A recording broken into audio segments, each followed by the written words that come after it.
All right, what's up, guys? So today I want to talk. I don't know if this will interest anybody, but it interests me. This is kind of how I approach RTA, so I thought I'd share. And if everybody hates it, we won't do it anymore. But I enjoy it. So what I've been doing this season is keeping track of every week. I kind of started once I got past placements, so we've got the 16th, the week of the 16th. That was the first week of RTA, and then this week is just finishing up.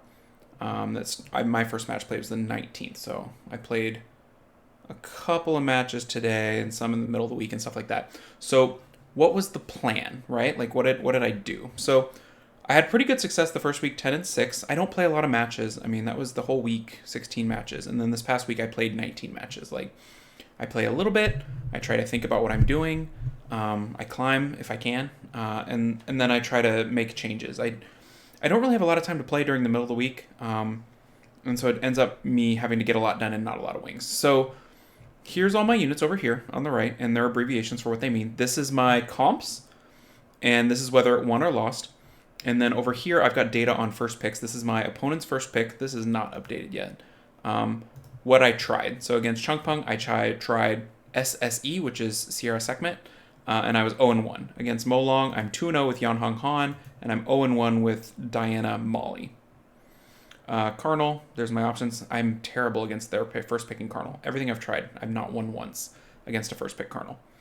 So yeah, here's my Sierra. Yan Hong Han works against Sierra, which is great because that's what I want to bring every match anyway. And then here's my first picks. I like to play around with first picks and try to find something that works, and I want to talk a little bit about first picks more here as well. But so far this season, I'm 13-4 when I get the first pick, and whatever that is, not as good when they get the first pick. Seems like they get the first pick a lot. So this week, the very first week, I tried a lot of Yanhong first pick, right? A lot of Yanhong first pick. And a lot of these are coming off their first picks, right? I almost always draft Yanhong off what they do. But then this week, I tried a couple more things. You can see some Nanas in here. Nana first pick. I went really strong on the Molly first pick near the end of the 21st, so a couple days ago. Molly first pick, Molly, because I'm thinking I face a lot of control, and I think Molly is a nice option against control. It's not foolproof, but it's a pretty good option because it denies their application of debuffs and stuff like that. It provides you pretty consistent healing. So I tried it, and I was not impressed. This day was very off on, win, lose. And a lot of it was the Molly was about a 50% win rate, which is about what she is.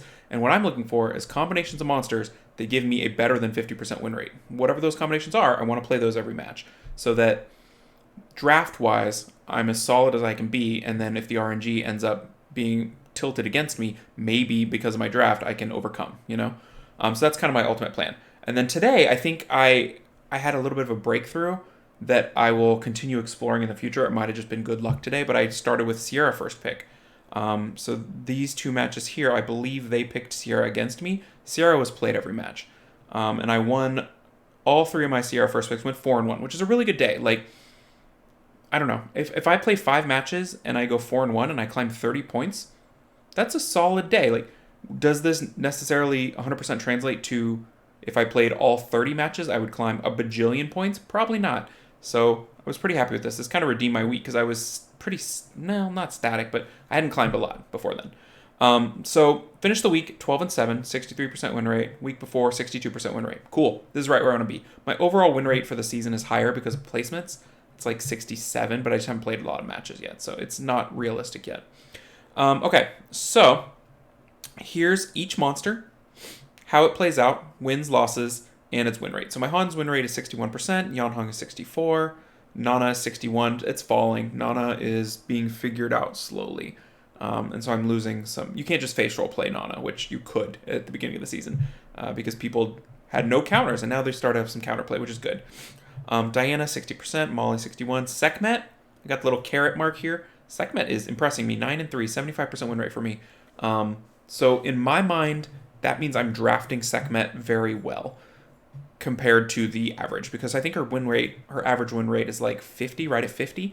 And so I'm 25% over in a limited sample size, but I'm 25% over her normal win rate. So the way she combines with my monsters, largely beneficial. So I need to keep that in mind and keep Sekhmet in mind as a really good option in many situations. Verd 66, so he's playing way over his win rate. Molong over, right? Sierra 71, that was largely a factor of today, right? but still, 71% win rate is great. Icarus, 80% win rate. Whenever I play Mulling Icarus, good things happen, so I should do it more. I don't always think of it as my go-to. I'm too worried about what my opponent is doing. But maybe I should just slam those down a little bit more and, call it a day. Lulu has been very unimpressive. I've only picked Lulu 6 times, which I should probably pick Lulu more. Sometimes when I get wrecked, it's because I'm over-controlled with Despair and Pushback. But 2 and 4, so that's probably my worst performer. Juno, I've only picked 3 times, which is sad because I really like Juno, and I really am happy with my Juno. I just don't pick it a lot. I've only got 5 slots, and I want to pick these broken LDs every match. So I have 3 slots up in the air every time, and I'm trying to maximize those 3 slots for the most effective thing they can do, And I think that's my path to victory on this account. It's not the fastest account. It does not have very good violent runes compared to everyone else. So its path to victory is ride the LDs with the good win rate and make the correct 3 selections next to them. That's my path to victory. I got my efficiency for each unit. So Han is 114% efficient. I think he's a little more today. I actually upgraded him. Let's see if I can pull that up. He's a little bit more. Monster Han. I'm in the optimizer right now. Yeah, he's 114.9 now. I got him a couple little baby upgrades. And his artifacts are 76% efficient, which is pretty good for me. Yanhong, 105, and you can see it goes down here. Sierra, I'm pretty happy with at 109 efficiency. So that means, I would assume that a lot of players play at the 105 efficiency because I can get it on Diana and Molly pretty easily. But once you get up to start to push 110 on a unit, you're in pretty good shape. You're mostly guaranteed, I think, of being a cut above a lot of people. But that's just a wild assumption on my part. And then over here I have this rune number order, right? The order in which I runed the unit, which means what runes do they have access to. So my Yanhong had access to 100% of all my runes ever. And this is how I runed it, 10592. Han had access to every rune except Yanhong's runes. So that to me, I want my units to be runed in the order in which they're played. Like, Nana, I runed kind of late, and I switched some runes around, and she got a pretty good set, but I don't know that she's going to be my 3rd most played monster very long. Diana is my 5th runed unit, under Sekhmet, which is my 3rd, which I think that makes sense. I runed up a fast Swift set, but Sekhmet's play rate is kind of low, and the win rate's kind of high, so maybe I should look at ruining Sekhmet later. Sierra was my 4th runed unit, and is down here in play rate, so that's a little bit interesting. The Verd, 11th rune, he's a weird set, so that kind of makes sense to me. But in general, I want my top 10 most played monsters to be my top 10 runed units. I don't want to rune a unit 3rd and play them never, right? Like, even down here, anything under 100% better be the best pick ever because it is probably giving up stats to my opponent. So I don't really want to pick any of these units, even if they're great for the situation, because they're lacking in HP, defense, attack, everything. They're giving up stats quite a bit to my opponent. They're here because I feel like sometimes their niche can just break a game wide open, but I don't want to be playing in the 98% efficiency rate. I want to be playing in the 105 efficiency rate, which is kind of up in here. So that is the current week. I think the main takeaway for me is I'm going to keep exploring first picks because it's really, really important.